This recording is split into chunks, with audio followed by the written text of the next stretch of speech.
Сәлем достар, сіздермен Арайдың асханасы. Бүгін сіздермен өте дәмді болып шығатын, ағзаға өте пайдалы, қып-қызыл болып шығатын борщ дайындаймыз. Видеоны міндетті түрде соңына дейін тамашалаңыздар. Ең алдымен бізге керегі ет, свекла, яғни қызылша. Мен екеуін қосамын, біреуін қоссаңыздар да болады. Картоп, сәбіз, пияз және де капуста. Алдымен барлығын турап дайындап қоямыз.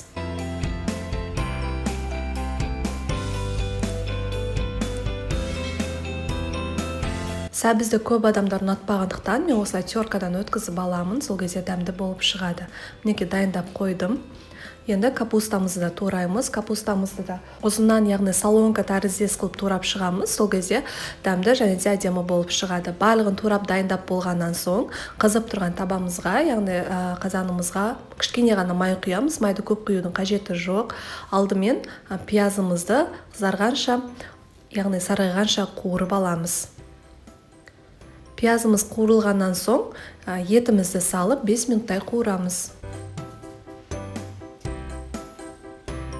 Одан соң сәбізімізді салып тағы да 1-2 минуттай қуырамыз.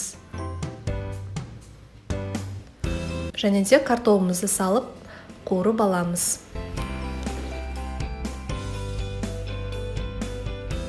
Ең соңында капустамызды салып 10 минуттай капустаны қуырып аламыз.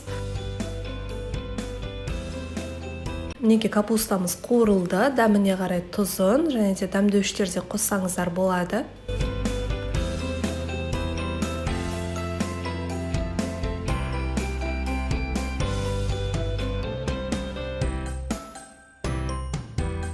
Суын құйып, суымыз қайнап шыққаннан соң асты баяу отта 40-45 минуттай қайнатамыз.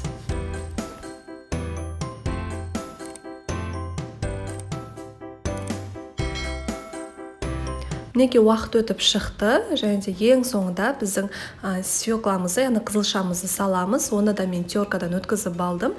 Сол кезде дәмді және де әдемі болып шығады сорпаларыңыз.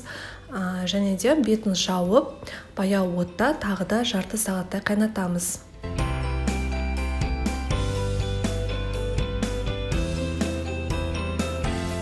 Мінекей достар, біздің қызылша қосылған борщымыз дайын болды. Міндетті түрде дәл осылай жасап көріңіздер, өте дәмді болып шығады.